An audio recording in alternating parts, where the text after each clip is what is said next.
Hi there. In this video, I'll be exploring DIY microphone windshields. Here is an example of one I created for my Zoom H2n. I will also be creating a microphone windshield for my phone, so definitely stay tuned for that.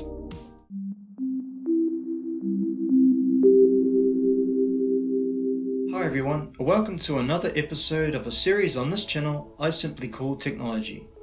A show where I show you anything technology related, whether it be old or new.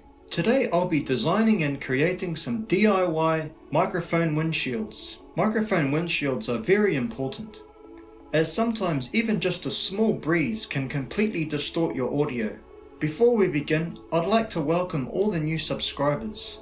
I know there's a few more of you since my last video upload. It's really great to see that the channel is growing. This video is headphone friendly, because I made this really cool voiceover microphone. DIY, so you don't have to your headphones. By the way, if you ever decide to make voiceovers for a video, don't fidget with little switches, like this one, how I just did, because you'll end up getting clicks in your recordings. At this point, I'm pretty sure a hamster could do a better job than me. Is a hamster really smarter than me? Yes. The microphone I will be creating the windshield for is this Tascam DR100 Mark III. The Tascam DR100 Mark III is a portable studio quality linear PCM audio recorder capable of recording up to 192 kHz with 24 bits. It has an internal lithium-ion battery that can be replaced if needed, according to the manual.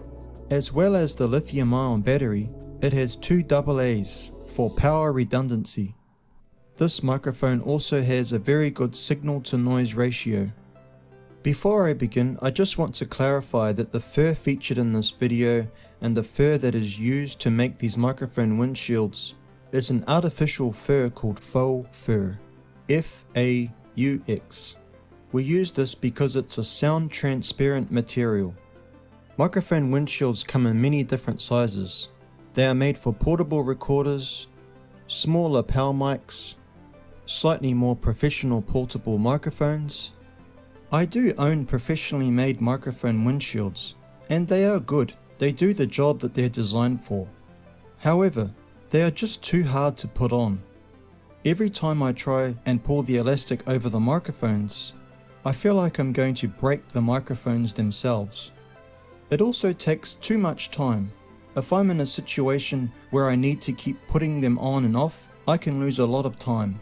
This makes them seem like a temporary solution to a permanent problem. So I want to create my own microphone windshields that have easy slip-on TPU sleeves.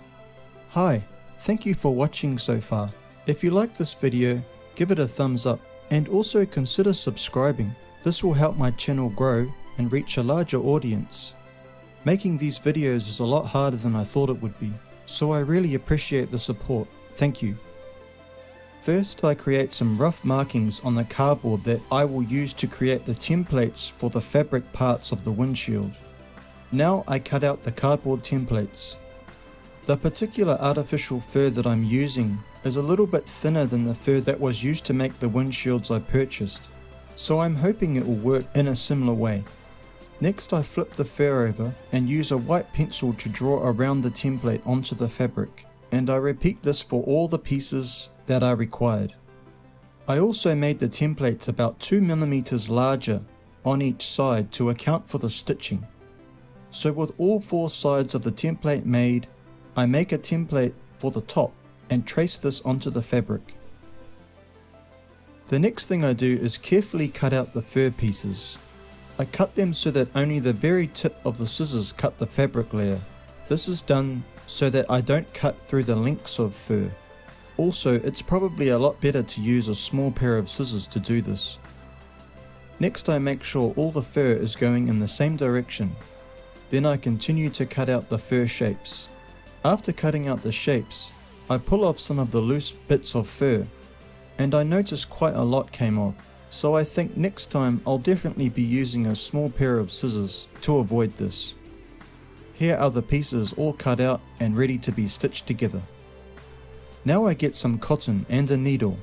Then I begin stitching all the pieces together. This process takes quite a while. Here I am using a blanket stitch so that all the pieces become locked together. I'm also sewing it inside out with the intention of turning it out the right way once finished. Okay, and here it is.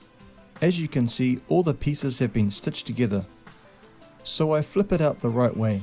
It looks a bit scruffy and some of the fur is falling off, but I think it's a good first attempt. Using the measurements I obtained previously, I go into Blender and start designing the sleeve that will go over the top of the microphone and have the fabric stitched onto it. For the start, I just make the basic shape and use a solidify modifier to increase the thickness of the sleeve. Next I start designing the lip at the top where the fabric will be stitched onto. Then I create the Boolean objects that will be used to create the holes. I join the lip object using a Boolean modifier. Then I create the holes using the Boolean modifier as well. Next I make some more Boolean objects that will be used to make some cutouts in the sleeve.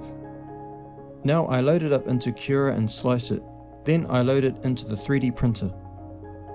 I'm printing this in TPU A98 rubber, so it is flexible and will not cause any damage to the recorder during use. And here is the result. It should look quite good after some cleanup. So here it is, all cleaned up and it's ready for the fur to be stitched on. I stitch it on using a running stitch through the holes. This also takes quite a lot of time, but I eventually get it done, and it's actually quite relaxing. And here it is, all completed and ready to test. While I made this one, I actually made another one for my Zoom H2n and for my cell phone. Okay, so now that all of these have been made, I think there's one thing left to do, and that is to go out and test them. So I get in the car and drive to a location called Tutaikuri River. I wanted to go somewhere far away from city ambience. Okay, so we've made it to the location where I'll be doing the microphone windshield test. Fortunately, it's quite windy today. The location I've chosen is a river. It's been raining for the past couple of days, so the river's actually quite dirty and high. But that should be alright. The river had a lot of water come through days earlier. As a result, the water is quite dirty, but this will only last a day or two, and I don't feel that it distracts from how beautiful this location is. The Tutaikuri River flows for a distance of 99.9 kilometers, starting 50 kilometers northeast of Taihape, and travels through Hawke's Bay as it makes its way to the Pacific Ocean. I'll start by placing the DIY windshield on the Tascam microphone. As you can see, it slips on really easily. No time is lost here. And now here I am testing how well it filters out the wind. The sound you are hearing now is from the Tascam itself. The capsules on the Tascam are actually quite sensitive, and I noticed that even with the paid for windshield, you still get some wind noise coming through the filter, and it's the same with this DIY one. I'm thinking of making another version at this point that will have a layer of polyurethane foam before the fur. But either way, if the situation is just light wind, this will work just fine. So now I will compare it with the professionally made windshield. Here I'm attempting to pull the elastic over the microphone, and as you can see, it's quite difficult. I find that if I put it down on the ground and place it in the protective box, it makes it possible for one person to pull it over. But this takes a lot of time. And here I am testing the paid for microphone windshield. And it works very well. The wind was always changing, but from my own general use, these are about the same when it comes to filtering wind. And for anyone curious what it's like without a wind filter, Okay, so let's move on to the DIY windshield I created for the Zoom H2n. As you can see, it goes on quite easily. One thing I would change here would be to add a taper to the inner bottom of the 3D printed sleeve. This would help it go on a bit faster. And here I am testing the DIY windshield. What you are hearing now is directly from the Zoom H2n. It's slightly breezy at the moment, and it does quite a reasonable job at filtering out the wind noise. Now I will test the purchased microphone windshield. And again, for those curious, this is what it sounds like without any wind filter. Now it's time to test the DIY microphone windshield I designed for the phone. This is made to securely fit over the phone using this recessed cavity. And because it's printed from TPU, it doesn't damage the phone in any way. And as you can see, even if I shake the phone upside down, it doesn't fall off. Now if you have seen my DIY phone head mount video and thought the phone looked pretty ridiculous on my head, just take a look at it now. And as you can see, it's a little bit breezy, but this would be enough to distort the audio on my particular phone. So I think it works very well. And again, here is a recording without any windshield. So this brings us to the end of the video. If you liked this video, give it a thumbs up. If you didn't, give it a thumbs down. If you want to see more content like this, feel free to subscribe, and I'll see you in the next video.